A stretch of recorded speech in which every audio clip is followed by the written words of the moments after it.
Welcome or welcome back to my channel. My name is Cassie and today we're going to look at 5 visual novels that mix elements of horror and some romance.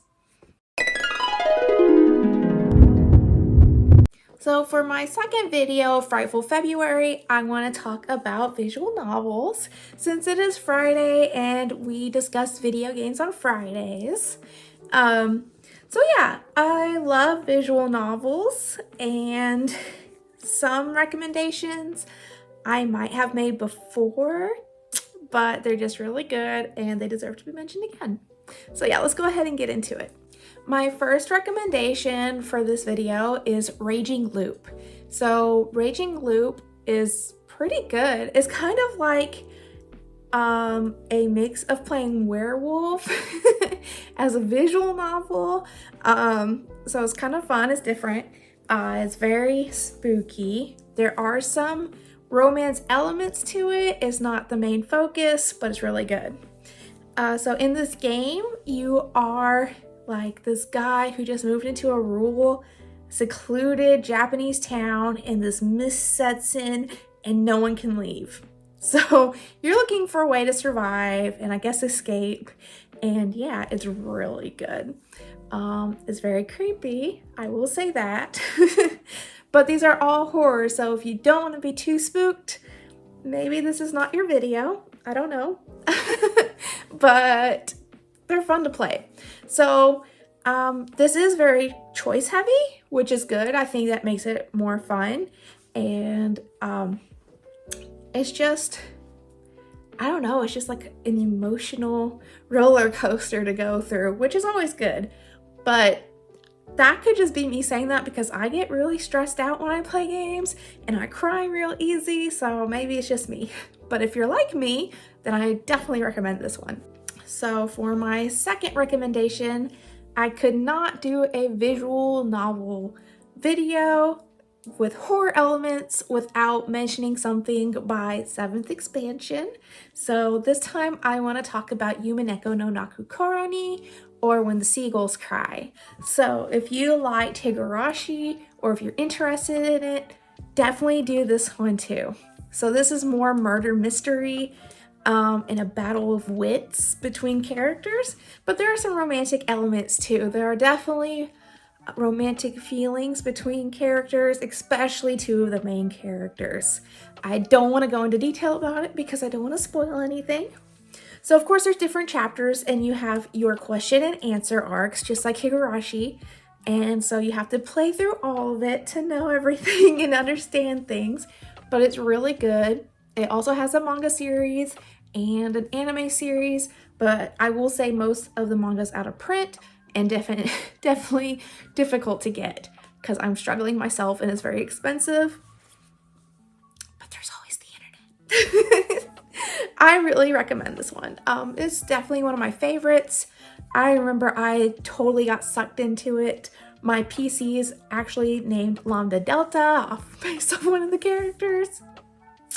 Because she always wears pink and I don't know, she's just my favorite. But yeah, anyways, you go to this island and your family's there and you're meeting and there's murder mystery, but like real murder, not like dinner party murder mystery. There's actually murder. So yeah, then you get thrown into the cycle of trying to solve them over and over. And yeah, it's really good. There's magic and witches involved. So it's very fun. I don't know.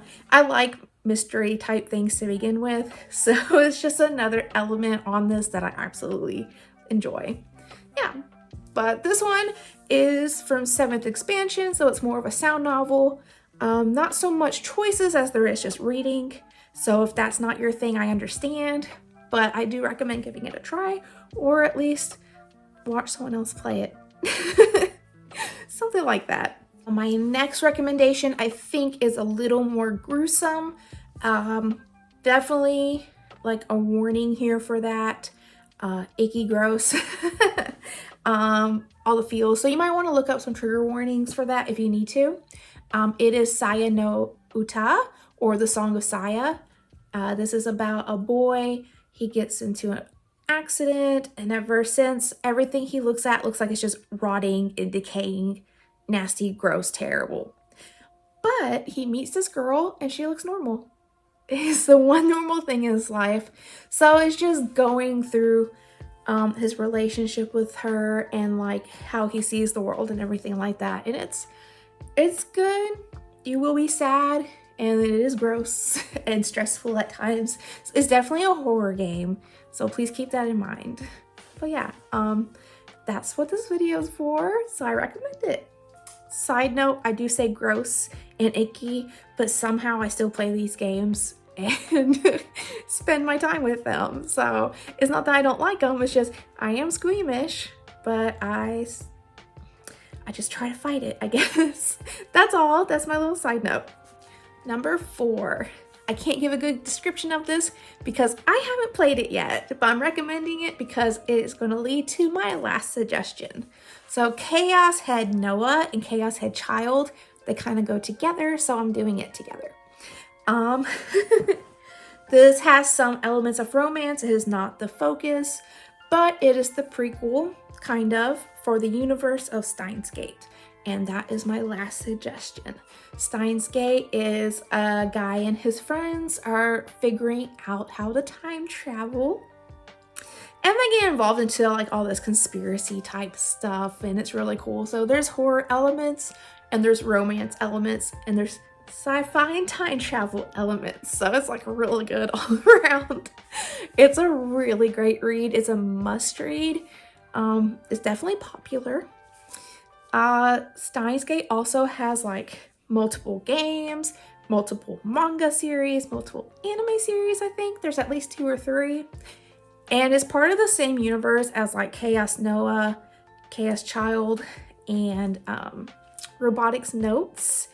And I forgot the last one that Anonymous Code. That one's the most recent one, I believe. So yeah, and all of these have been coming out on the Switch in English. So if you prefer to play it on the Switch, you definitely can. If not, it is on Steam. But there are options to access it, and there's a whole universe to get into. So I super, super recommend this one. This is like my biggest one. I was like a lot at once. I just get really excited talking about this stuff. So yeah, those were my 5-6 recommendations for visual novels that kind of mix like horror and romance. Cause I mean, it is still February, so we have to have those romantic elements involved in it, right? So yeah, I hope you enjoyed these recommendations. If you ever tried them before, let me know what you think of them. If you do end up trying them, please let me know how you feel. Please remember that I did warn you about some of it. I know Chaos Head has a little bit more gore and stuff in it compared to Steins Gate. So if you might want to just read a summary over it and then move on to Steins Gate, you can. But yeah, and bonus, there's like a fun, goofy Steins Gate dating sim style game too. So I know that's on Steam. That's pretty funny too. So yeah, if you enjoyed this, please give me a thumbs up. If you want to see more videos like this, please feel free to subscribe to hear me rant and babble and stutter. And yeah, I appreciate you watching, and I hope to see you next time. Bye!